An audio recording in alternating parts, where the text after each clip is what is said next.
بسم اللہ الرحمن الرحیم۔ السلام علیکم۔ تاریخ جماعت ہفتم،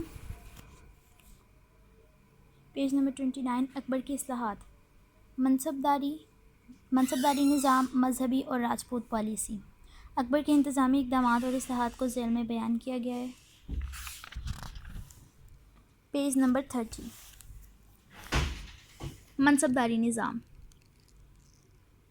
یہاں پر آپ لوگ کوسچن لکھیں گے، اکبر سے پہلے ملک میں کون سا نظام رائج تھا؟ اکبر سے پہلے ملک میں کون سا نظام رائج تھا؟ یہ امپورٹنٹ کوسچن ہے۔ اکبر سے پہلے ملک میں جاگیرداری نظام رائج تھا، ٹھیک ہے۔ بادشاہ اپنے امراء کو جاگیریں دیتے تھے اور وہ حکومت کو سالانہ لگان ادا کرنے کے پابند تھے، یعنی ایک سال میں ایک بار انہیں ادا کرنے ہوتے تھے حکومت کو پیسے، وہ پھر پہلے ان کو جاگیریں ملتی تھیں، ٹھیک ہے۔ اس کے علاوہ وہ سپاہی اور گھوڑے بھی رکھتے تھے تاکہ وقت ضرورت انہیں بادشاہ کی مدد کے لیے بھجوایا جا سکے۔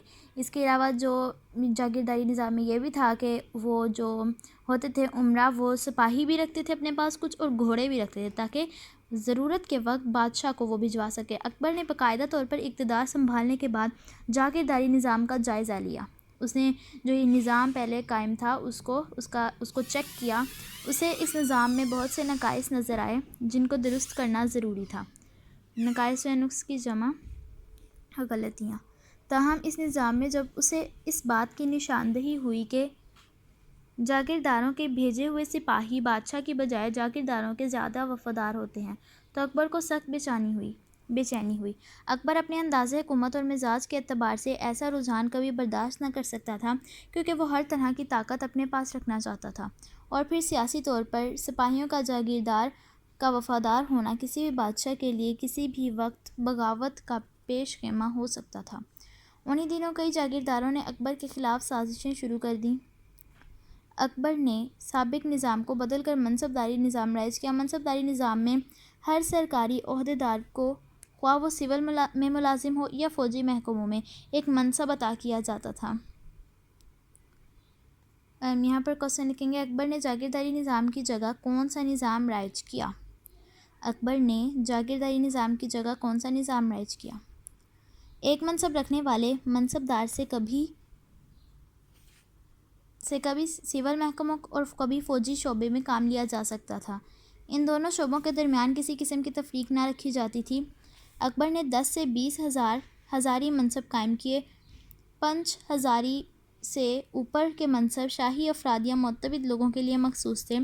ہزاری منصب کے ساتھ ذات اور سوار کی اصطلاحیں استعمال کی جاتی تھیں، مثلاً 5 ہزاری ذات اور 2 ہزاری سوار، یا 7 ہزاری ذات اور 4 ہزاری سوار وغیرہ۔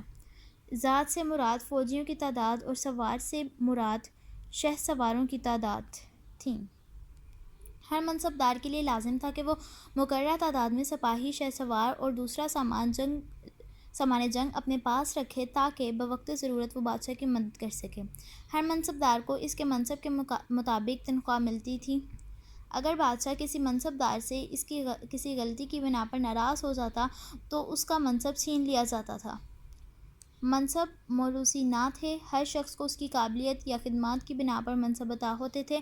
منصبدار کے مرنے کے بعد اس کی تمام جائیداد بحق سرکار ضبط کر لی جاتی تھی اور اس کے ترکے سے اس کے بیٹوں کو کچھ نہ ملتا تھا۔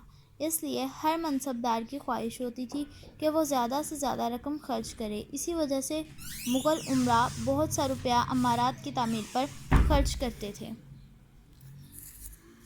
شعراء اور موسیقاروں کی سرپرستی کرتے تاکہ مرنے کے بعد ان کا نام زندہ رہے، یعنی جو موسیقار ہوتے تھے، موسیقی بجاتے، اور جو شاعر ہوتے تھے ان کی سرپرستی کرتے تھے، ان کو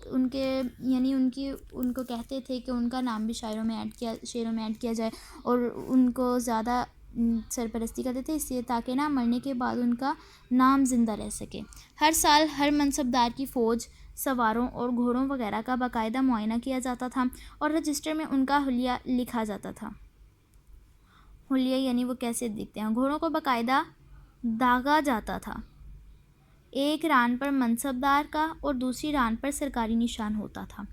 یعنی داغا جا باقاعدہ داغا جاتا تھا، یعنی اس کے اوپر ایک قسم کی اسٹیمپ لگائی جاتی تھی، ایک لائن پر ایک سائڈ پر منصب دار کا اور دوسری سائڈ پر سرکاری نشان ہوتا تھا. ٹھیک ہے، آپ نے پیج نمبر 30 فل لرن کرنا ہے، اور یہ جو 3 لائنس پیج نمبر 31 کے اوپر بھی آ رہی ہیں یہ بھی لرن کرنی ہے. ٹھیک ہے.